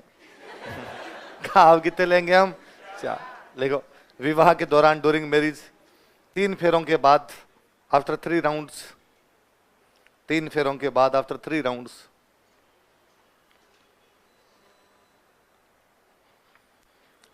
3 फेरों के बाद आफ्टर 3 राउंड्स बाबूजी वापस आ गए थे। बाबूजी रिटर्न बैक। बाबूजी गायों की रक्षा के लिए वापस आ गए थे। पूरा लिख लो, बाबूजी गायों की रक्षा के लिए वापस आ गए थे। बाबूजी return back for protection of cause. बाबूजी गायों की रक्षा के लिए वापस आ गए थे। बाबूजी return back for protection of cause. अगली लाइन में लिखो, देवल नामक महिला की गायों की रक्षा के लिए, उनका नाम भी लिख लो। देवल नामक महिला की गायों की रक्षा के लिए, for protection of cows of woman named Deval. Deval नामक महिला की गायों की रक्षा के लिए, for protection of cows of woman named Deval. Deval नामक महिला की गायों की रक्षा के लिए। बाबूजी देचू गांव में जींद्राव खिंची के खिलाफ लड़ते हुए वीर गति को प्राप्त हुए। जींद्राव खिंची कोष्टक में जायल लिखना भाई।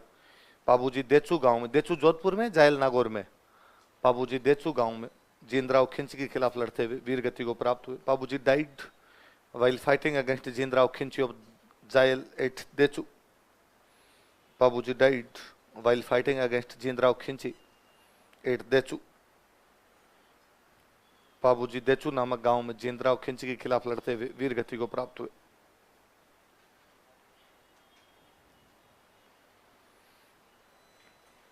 देचू नामक गांव में जींद्राव खिंची के खिलाफ लड़ते हुए वीर गति को प्राप्त हुए।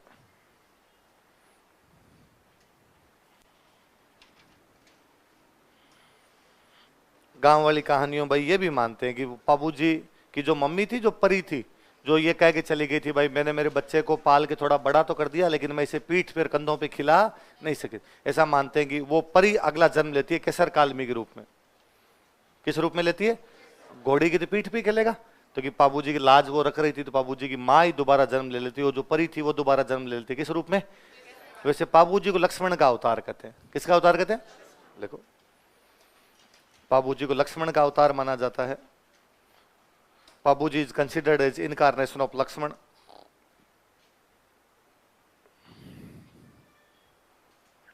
बाबूजी को लक्ष्मण का अवतार माना जाता है। Babuji is considered as incarnation of Lakshman. क्या माना जाता बाबूजी को? तो गांव में कहानियां सुनाते हैं तब वो बताते हैं कि भाई राम लक्ष्मण माँ सीता जब वनवास के लिए पधारे हुए थे तो वहां जब जंगल के अंदर रहा करते थे तो एक दिन राम जी के पास में शूर्पणखा आई। कौन आई? राम की बहन थी, मिस श्रीलंका थी रावण की, रावण की बहन। तो उस टाइम मिस श्रीलंका थी उस टाइम की, स्वरूपनखा। क्या नाम था? वो आई राम जी के पास और उसने राम जी को आगे कहा कि राम जी मुझसे दोस्ती करोगे? राम जी ने कहा थप्पड़ मारूंगा तेरे, भाग गया। तो उसने देखा अच्छा सीता है इनके साथ में। तो लक्ष्मण जी अकेले अलग कुंड पे पानी निकाल रहे थे, पानी का कुंड था, वहां से पानी निकाल रहे थे। वो लक्ष्मण जी के पास गए, लक्ष्मण जी को जाके प्रपोज किया उसने। लक्ष्मण ने कहा तू भाग जा, मैं सच में जूते मार दूंगा। लक्ष्मण गुस्सेल थे, वो पीछे पीछे भागती है लक्ष्मण के कि मुझे आपसे दोस्ती करनी। लक्ष्मण आगे आगे भागते हैं, मैं तेरी छाया नहीं पड़ने दूं पास में। उस कुंड के चारों तरफ 4 चक्कर काटते हैं। कितने चक्कर काटते हैं? और 4 चक्कर के बाद में गुस्सा आता है और उसकी नाक काट देते हैं। तो उसने कहा अरे भले आदमी, मैंने खाली दोस्ती का ही तो कहा था, उसमें नाक काटने की कहां बात आ गई थी। लक्ष्मण जी ने कहा कि देख इस त्रेता युग में तो हमारे बीच में कुछ भी नहीं हो सकता। त्रेता चल रहा था वो, अब तो मैं भाई भाभी के साथ मेरे यहां पर आया हुआ, लेकिन मैं तुम्हें वचन देता हूं कि एक दिन कलयुग आएगा। क्या आएगा?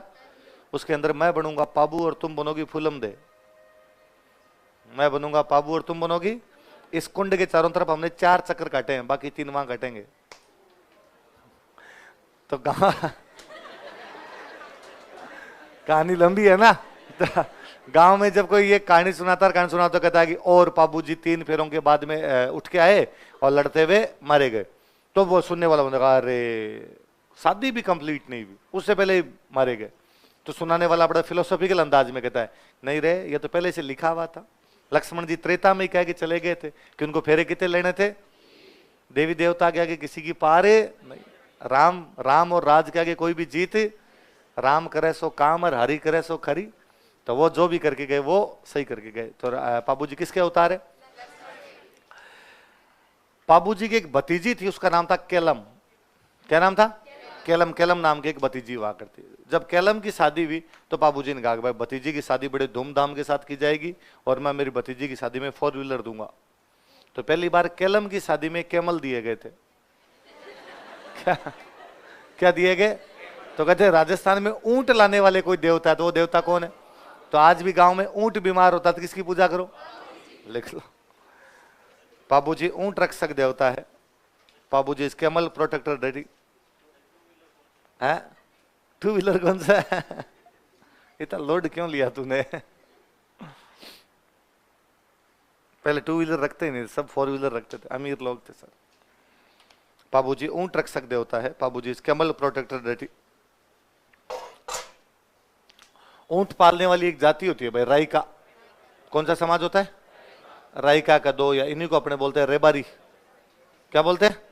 या इन्हीं को अपने कहते हैं देवासी। क्या कहते हैं?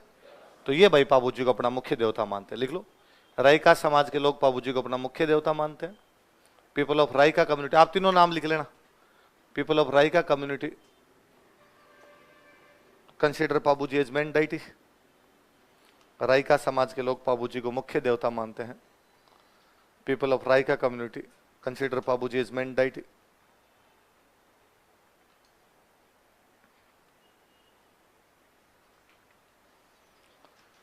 राइका समाज के लोग पाबूजी को मुख्य देवता मानते हैं। People of Raika community consider him main deity. कहते भाई एक बार मारवाड़ में प्लेग फैल गया था, बीमारी होती है प्लेग। उस प्लेग में भी किसी ने रक्षा की थी, तो वो किसने की थी? पाबूजी। लिख लो, पाबूजी प्लेग रक्षक देवता है। Pabuji is deity who protected from plague.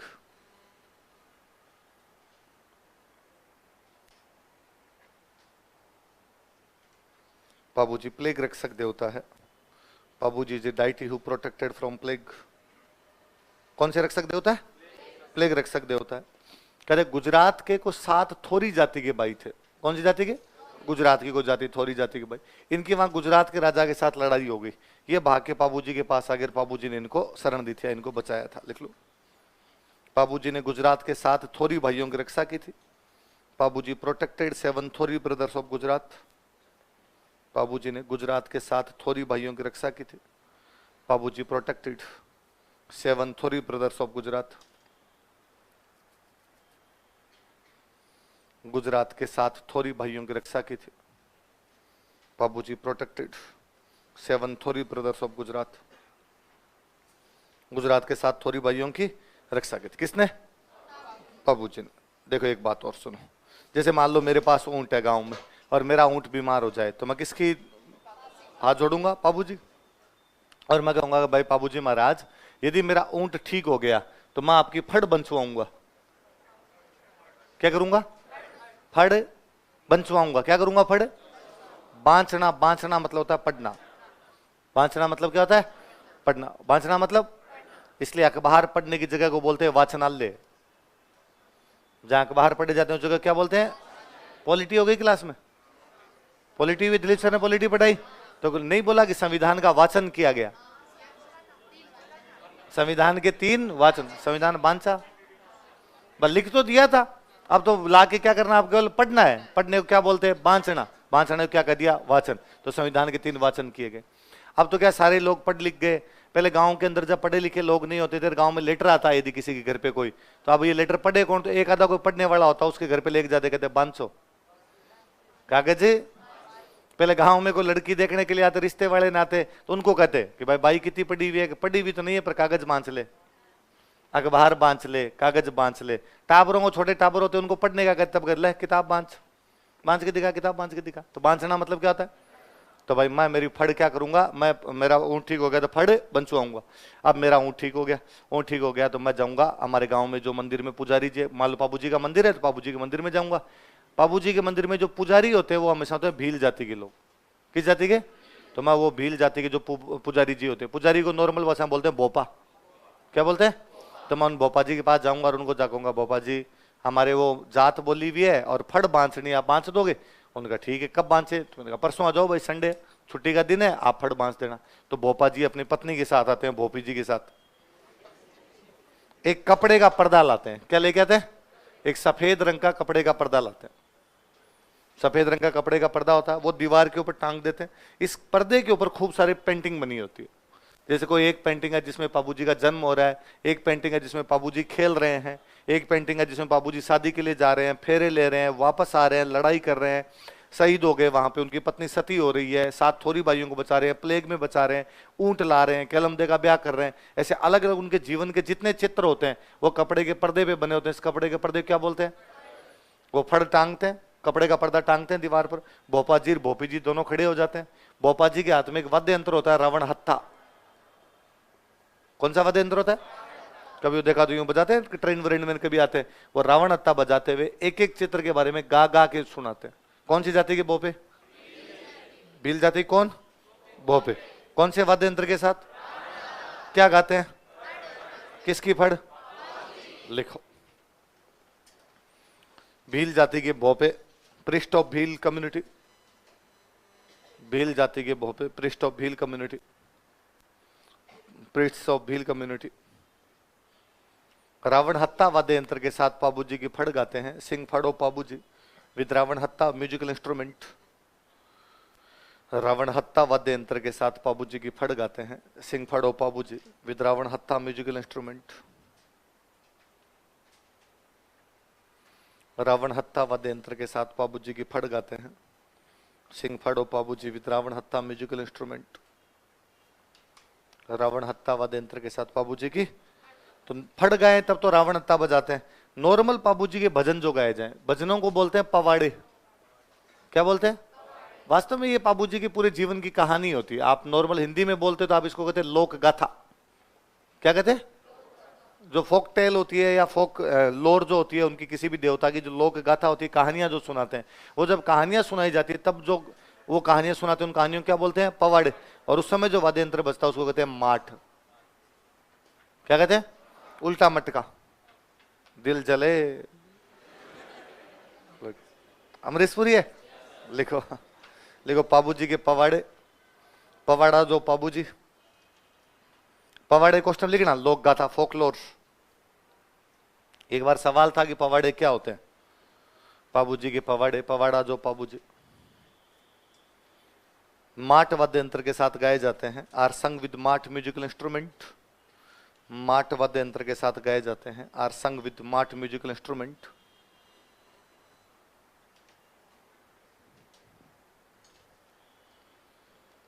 माट वाद्य यंत्र के साथ गाए जाते हैं। आर संग विद माट म्यूजिकल इंस्ट्रूमेंट।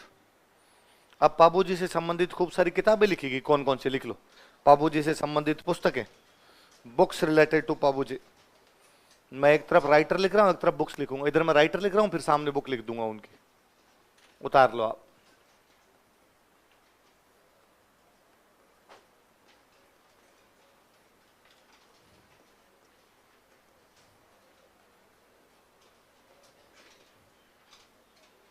ये मैं राइटर के नाम लिख रहा हूं पहले इधर।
लिखे।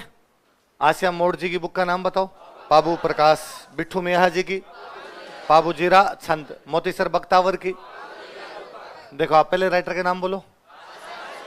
आसिया सरनेम मोड़ जी नाम। आसिया सरनेम है मोड़ जी नाम। उल्टा लिखते, पहले सरनेम लिखते बाद में नाम लिखते। अगला राइटर के नाम बोलो। बिट्ठू सरनेम मेहा जी नाम। बिट्ठू सुजा। बिट्ठू मेहा जी, तो इसका मतलब बिट्ठू तो सरनेम है ना, तो बिट्ठू सरनेम है, सुजा नाम था। बिट्ठू सरनेम है, मेहा जी क्या है नाम। बुक का नाम क्या है? बाबूजी राजचंद। आगे कौन सा है? मोतीसर सरनेम बख्तावर नाम। बुक का नाम क्या है? बाबूजीरा रूपक। लगराज की। बाबूजीरा दो दो लाइनों में लिखे जाए तब क्या हो जाए? दूहे। अगला क्या है? रामनाथ। रामनाथ की बुक कौन सी है? गुजरात में एक जगह पड़ती है सौराष्ट्र। कौन सी जगह? सौराष्ट्र को अपनी भाषा में बोलते थे सोरठ। क्या बोलते? सोरठ के जो दोहे हुए वो क्या कहलाए? सोरठियो दुओ भलो और भली मरवणरी बात। दोहों में सबसे अच्छे दोहे कौन से? सोरठ। बातें मतलब कहानियों में सबसे अच्छी कहानी डोला मारू। सोरठियो दुओ भलो भली मरवणरी बात। बातों में सबसे अच्छी बातें किसकी? मरवण। मरवण मतलब डोला मारू। दोहों में सबसे अच्छे दोहे कौन से? सोरठ। तो सौराष्ट्र के दोहे क्या कहलाते? सोरठ। तो सोरठ तो किसने लिखे? रामनाथ। लगराज ने क्या लिखे? दुए। बाबूजी रे दुए। रूपक किसने लिखा? मोतीसर बख्तावर। छंद किसने लिखा? और पाबू प्रकाश किसने लिखी? आसिया मोड़। ऊपर वाले दो पे स्टार लगाओ, ये ज्यादा काम किए।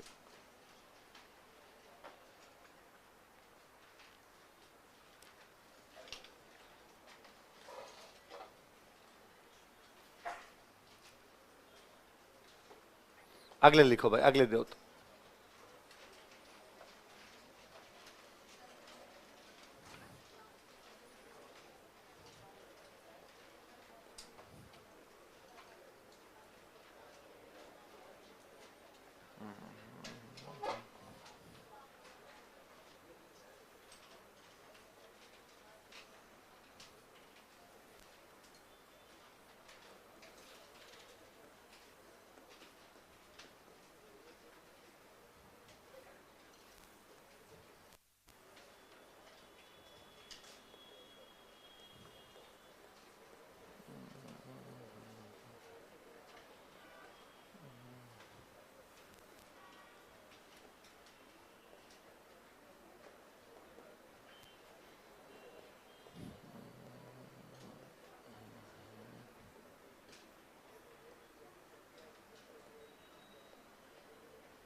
उतार लिए सारे?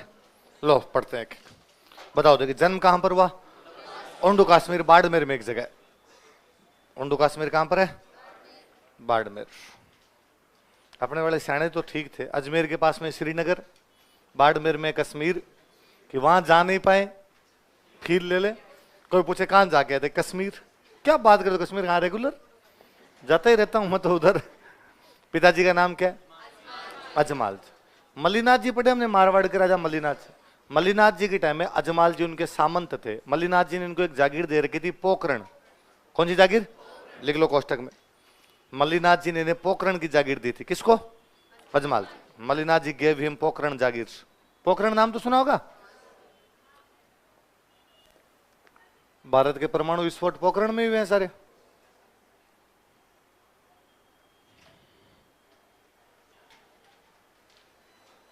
कौन सी जागीर दी थी? मम्मी का नाम क्या था? मेणात। पत्नी का नाम क्या नाम था? और नेतल भी कहां की राजकुमारी थे? अमरकोट कौन से राजा की? तो बाबू जी की पत्नी फूलम देवी अमरकोट की राजकुमारी थे, और रामदेव जी की पत्नी नेतल देव, वो भी कहां की राजकुमारी थे? ये तो नाम देखो कितना प्यारा है, नेतल, है ना? इंग्लिश नाम से लगता है। आजकल भगवान जाने हमने ऐसे नाम रखने क्यों बंद कर दिए। बाकी पहले लड़कियों के नाम होते नेतल, जेतल, पेमल। नाम नहीं सुने ऐसे? 2 पीढ़ी पहले ही सुन जाओगे, है ना? 2 पीढ़ी मतलब पापा की बुआ वाली जो कैटेगरी है ना, उसके अंदर मिलेंगे आपको नेतल, जेतल, उत्सव। उत्सव, उत्सव मतलब उत्सव। उत्सव होता है उत्सव, उसका जो अपना राजस्थानी वर्जन था उसको क्या बोलते हैं? उत्सव। केसर, केसर नाम मिल जाए। दरियाव, दरिया, दरिया होता है दरिया। दरिया पे कौन सा? दरिया। जड़ाव, है ना? जड़ाव बुआ जी, कोई ना कोई एक आधी जड़ाव बुआ जी होती है जड़ाव बुआ जी है। हाँ, नानी का नाम पहले हर उस पिछली पीढ़ी में, दादी जी वाली पीढ़ी या पापा की बुआ वाली, वो जो दादी जी वाली पीढ़ी आ गई, उस पीढ़ी के अंदर पक्का एक आधे यूं नाम मिलेंगे। तो कितने यूं प्यारे प्यारे नाम थे, अपने नाम थे, अपना फील ही आता था। अब हमने ढांचा खराब किया नामों का। बीच में आपके लड़कियों के नामों में तो सीधा था, कोई नाम रखो उसके पीछे ता लगा दो, है ना? ता ता ता वाले नाम है थे सारे। लड़कों के नाम में कोई नाम रखो उनके पीछे लगा दो इंद्र, राजेंद्र, महेंद्र, सुरेंद्र, है ना? रविंद्र, जो भी नाम रखना उसके पीछे क्या लगा दो? इंद्र। बीच में कुछ दिन ये मेरे वाला जो नाम के पीछे वीर, वीर वाला फैशन खूब आया था। कोई नाम रखो महावीर, राजवीर, रघुवीर, सूर्यवीर, है ना? कुछ ही लगाओ और उसके पीछे क्या लगा दो? वीर। हाँ, ना नाम म्हणजे धांधड़ धूहड़। मजा है किसी को बताने नाम क्या? धांधल। अगला बंदा 2 मिनट तक सोचे। आप अपने वाला लगे कि यार अपना नाम है, तो चलो धांधल धूहड़ तो नहीं रखे जाएंगे आपसे, पर बच्चियों वाले नाम अच्छे हैं। तो आज के बाद घर में कोई बच्चियों के नाम क्या रखोगे? नेतल, जेतल, पेमल, जड़ाव, दरियाव, उत्सव रख लोगे? मुझे तो वही अच्छे लगते थे, लाछा और सुगना। रामदेव जी की 2 बहन थे, उनके नाम थे लाछा और सुगना। तो पहले लाछा बुआ एक आधा कोई हुआ ही करते थे ऐसे, तो लाछा, सुगना, सुगना, सुगना तो भी रख लेते। सगुन, सगुन रखते हैं लड़कियों के नाम, सगुन होते हैं, पर वो अपना वर्जन जो उसका है अणबी। अणबी कल पढ़े थे हमने, अणबी कल नाम पढ़ रहे थे ना, अणबी। हाँ, अणबी, जिसको कोई भय नहीं लगे, बिना भय की अणबी। अब अपने निर्भया, निर्भया, तो निर्भया का अपना जो वर्जन था वो क्या था? अणबी। अब की बात रखोगे पक्का?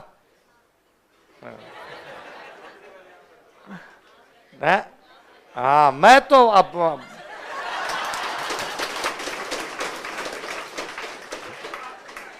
मैं हमेशा अच्छे नाम ही रखवाता हूँ। कोई भाई भतीजे, है ना, कोई चाचा जी के नहीं बच्चे होते। तो मेरे तो एक दोस्त था, तो उनके बेटे का नाम रखना, तो उन्होंने मुझे फोन किया कि यार कोई अच्छा नाम बता, आर पे कोई अच्छा सा नाम बता। आर पे सबसे अच्छा तो राजवीर है। है ना भाई, मैं मेरे नाम से अच्छा दूसरा किसका बताऊं?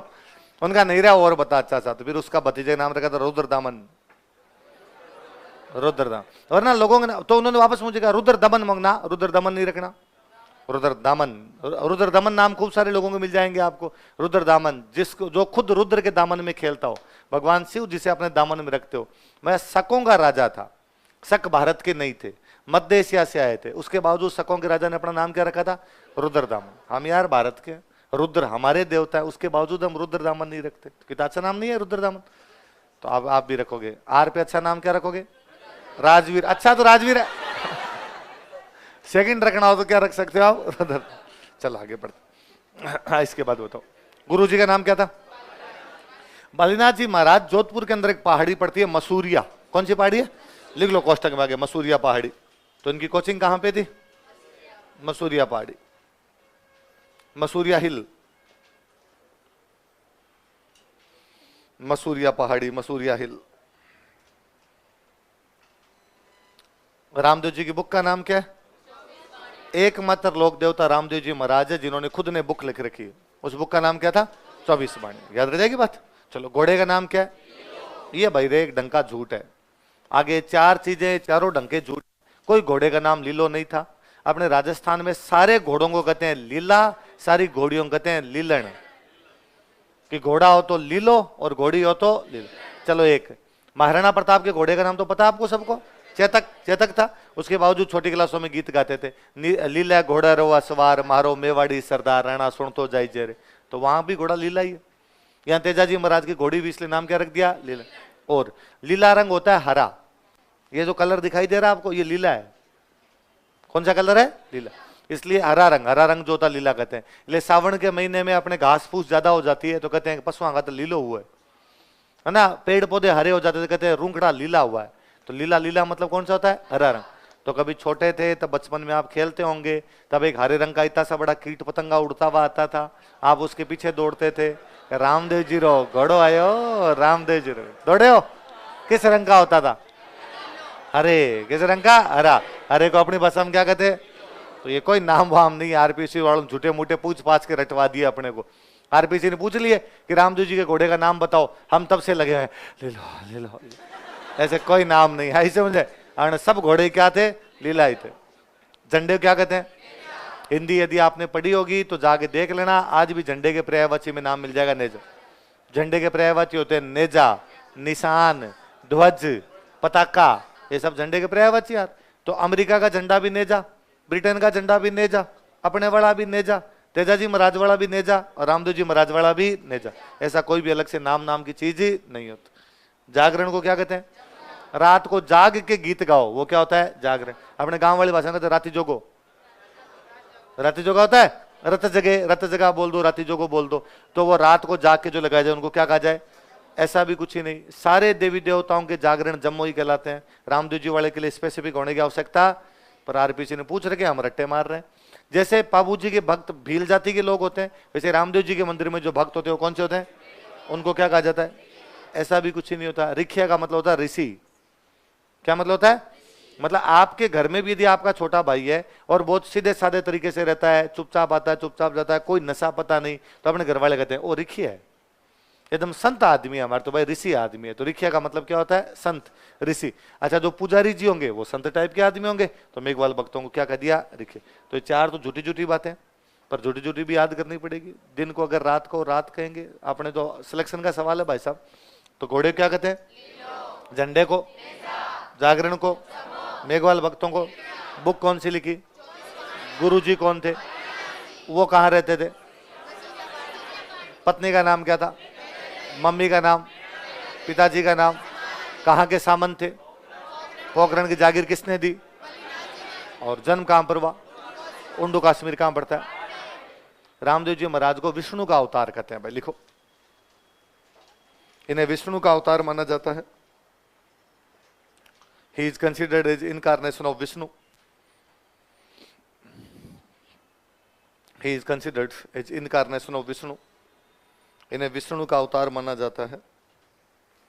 He is considered as incarnation of Vishnu. क्या माना जाता है इन्हें? विष्णु का। कहते हैं भाई रामदेव जी महाराज जब यहाँ रहते थे ना, तो एक बार उनके पास 5 मुस्लिम संत आए। कौन है? 5। और उन्होंने आके आगे, और तो रामदेव जी महाराज ने कहते हैं अपने जीवन काल में चमत्कार दिखाने शुरू कर दिए थे। लोक देवताओं के जो चमत्कार होते हैं उसको बोलते हैं पर्चा। क्या बोलते हैं? लिख लो, चमत्कार बराबर पर्चा, मिरेकल्स।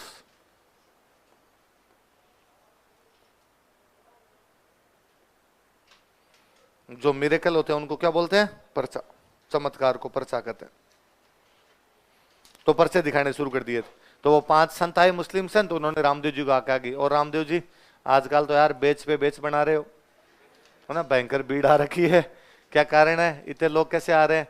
रामदेव जी ने कहा नहीं नहीं, अरे भाई यूं ही आ जाते हैं टावरों, क्या है? नहीं नहीं, हमने सुना तुम पर्चे दिखाते हो, चमत्कार दिखाते हो, हमें दिखाओ। रामदेव जी ने कहा भाई मैं तो ऐसा कोई चमत्कार नहीं दिखाता। और छोड़ो यार चमत्कार की बात, तुम घर आए हो, खाना खाओ पहले। खाना रखा गया उनके सामने, तो उन्होंने कहा यार रामदेव जी हमारे साथ तो एक दिक्कत है, हम हमेशा हमारे खुद के बर्तनों में खाना खाते हैं और हमारे बर्तन तो हम लाए नहीं, वो तो घर पे पड़े। तो रामदेव जी ने कहा यार अब वो तो मैं क्या कर सकता हूँ, तो साथ में लाने चाहिए बर्तन, अब तो मेरे वाले बर्तनों में खाना पड़ेगा। कि नहीं, इतना ही यदि तू बड़ा आदमी बन रहा है तो इन बर्तनों को उन बर्तनों में चेंज कर दे। रामदेव जी ने कहा देखो तुम और कुछ भी कर सकते हो, जयकांत सिकरे का आंखें बंद करो। तो सबने आंखें बंद की, उन्होंने आंखें खोलो, आंखें खोलो, सेम वही बर्तन थे जो उनके खुद के घर पे बर्तन थे। तो उन्होंने कहा कि रामदेव जी हम तो खाली पीर है। क्या है भाई, मुस्लिम संतों क्या बोलते हैं, पीर, तुम तो पीरों का ही पीर है। तो रामदेव जी क्या कहा जाता है, लिख लो, इन्हें पीरों का पीर कहा जाता है। He is called as Pir of pirs.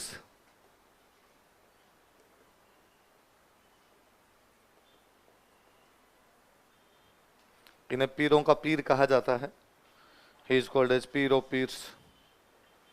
क्या कहा जाता है इनको, पीरों का पीर। जब रामदेव जी ने अपनी भतीजी की शादी की थी मल्लीनाथ जी के बेटे के साथ, मल्लीनाथ जी के बेटे थे जगमाल, जगमाल थे, जगमाल जो गिंदोली को उठा लाए थे, पढ़ते हैं ना गिंदोली। तो गिंदोली के साथ में रामदेव जी ने अपनी भतीजी की शादी की थी। तो भतीजी की शादी की थी तो फिर रामदेव जी ने पोकरण दहेज में दे दिया था, और रामदेव जी बाद में रामदेवरा चले जाते हैं। तो हम पढ़ते हैं रुणीचा या रामदेवरा के अंदर इनका मंदिर। तो पहले जब रामदेव जी इस पोकरण वाले इलाके में रहते तो यहाँ पोकरण में एक सेठ रहता था, उस सेठ का नाम था भैरव। क्या नाम था, और लोगों से भाई ब्याज लेता, बहुत ज्यादा ब्याज लेता, लोगों की जमीनों पे कब्जे कर लिया करता। लोग बड़े परेशान थे उससे, तो लोगों ने जाके रामदेव जी की शिकायत लगाई कि भैरव सेठ मानता नहीं है, हमें पैसे उधार दे देता है पर बाद में ब्याज बहुत लगाता है, ब्याज नहीं दे पाते तो हमारी जमीनों पर कब्जे कर लेता है। तो कहते रामदेव जी ने इसको पोखरण से बाहर निकाल दिया था। किसको, अपने गीतों में आता कि भैरव नाम के राक्षस को मारा। किसको मारा, बुरा आदमी राक्षस ही है। मैं कहता हूँ अपना ही कोई भाई हो बुरे काम करे वो राक्षस है, अभी भी कहते हैं। तो राक्षस का मतलब सच्ची में राक्षस नहीं है कि भैरव के को दांत थे चार निकले हुए बाहर। भैरव बड़ा साहूकार आदमी है पर ब्याज ज्यादा लिया करता था। लिखो, पोखरण क्षेत्र से भैरव नामक साहूकार को बाहर निकाला था। He threw out a money lender named Bhairav from Pokhran region. Pokhran क्षेत्र से भैरव नामक साहूकार को बाहर निकाल, साहूकार समझ गए, ब्याज पे पैसे देने का जो काम करते थे। भैरव नामक साहूकार को बाहर निकाला था। He threw out a money lender named Bhairav from Pokhran region. फिर भाई रामदेव जी वहां रामदेवरा चले गए और वहां रामदेवरा को भाद्रपद शुक्ल एकादशी को समाधि ले ली थी। क्या ले ली थी, समाधि। कब, भाद्रपद शुक्ल एकादशी। इसलिए रामदेव जी का मेला कब से कब तक लगता है, द्वितीया से, द्वितीया को जन्म और एकादशी को समाधि। लिख लो, भाद्रपद शुक्ल एकादशी को, और भाद्रपद शुक्ल एकादशी, भाद्रपद शुक्ल एकादशी को, और भाद्रपद शुक्ल एकादशी रामदेव जी ने रुणीचा में समाधि ली थी। रुणीचा है रामदेव एक ही बात है। रामदेव जी ने रुणीचा में समाधि ली थी। रामदेव जी टुक समाधि एट रुणीचा, जैसलमेर में जगह भाई। रामदेव जी ने रुणीचा में समाधि ली थी। रामदेव जी टुक समाधि एट रुणीचा। पहले ना जो भी सती माता हुआ करते थे ना, तो सती होने से पहले उनके हाथों में मेहंदी लगा के छापे लगवाते, तो बाद में उन छापों के हाथों की पूजा की जाती। जो भी समाधि लेते हैं तो वो जहां खड़े होते हैं ना, वहां जो पैरों के निशान बनते उनकी पूजा की जाती। तो आज भी रामदेव जी के मंदिर में उनकी किसकी पूजा की जाती है, पगले। क्या पूजे जाते हैं, लिख लो, मंदिर में रामदेव जी के पगले पूजे जाते हैं। Feet of Ramdev ji is worshipped in temple. मंदिर में रामदेव जी के पगले पूजे जाते हैं। Feet of Ramdev ji is worshipped in temple. मंदिर में रामदेव जी के पगले पूजे जाते हैं। Feet of Ramdev ji is worshipped in temple. क्या पूजे जाते हैं मंदिर में रामदेव जी के, पगले पूजे। रामदेव जी के एक धर्म बहन थे, उनका नाम था डालीबाई मेघवाल। क्या नाम था, डालीबाई मेघवाल। इन्होंने रामदेव जी से एक दिन पहले समाधि ली थी। लिख लो, डालीबाई मेघवाल ने भाद्रपद शुक्ल दशमी को रुणीचा में समाधि ली थी। और भाद्रपद शुक्ल दशमी डालीबाई मेघवाल टुक समाधि एट रुणीचा। डालीबाई मेघवाल ने भाद्रपद शुक्ल दशमी को रुणीचा में समाधि ली थी। डालीबाई मेघवाल और भाद्रपद शुक्ल दशमी डालीबाई मेघवाल टुक समाधि एट रुणीचा। डालीबाई मेघवाल ने भाद्रपद शुक्ल 10वीं को रुणीचा में समाधि ली थी। कौन थी ये? रामदेव जी की, लिख लो, यह रामदेव जी की धर्म बहन थी। She was foster sister of Ramdev ji. यह रामदेव जी की धर्म बहन थी। She was foster sister of Ramdev ji. अब लिख लो मंदिर, लिख लो रामदेव जी के मंदिर कहां कहां।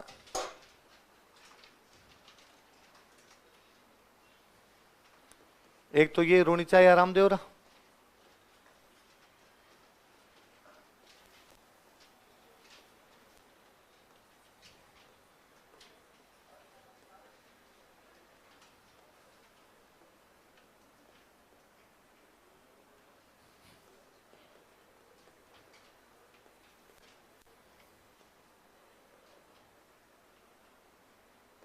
ये दोनों जगह तो आपकी जैसलमेर।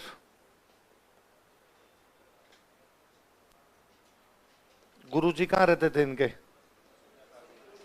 वहां पर भी मंदिर है। मसूरिया पहाड़ी कहां पर है?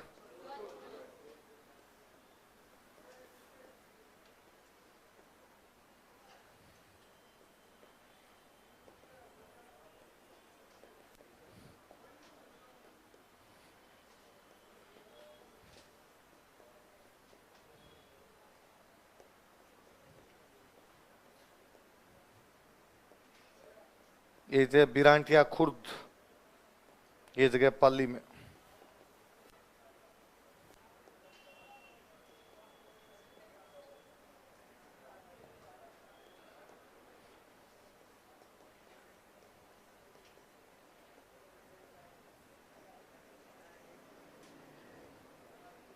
हल्दीना है अलवर में।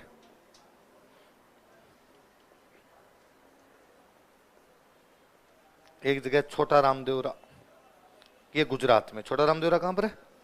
गुजरात वाले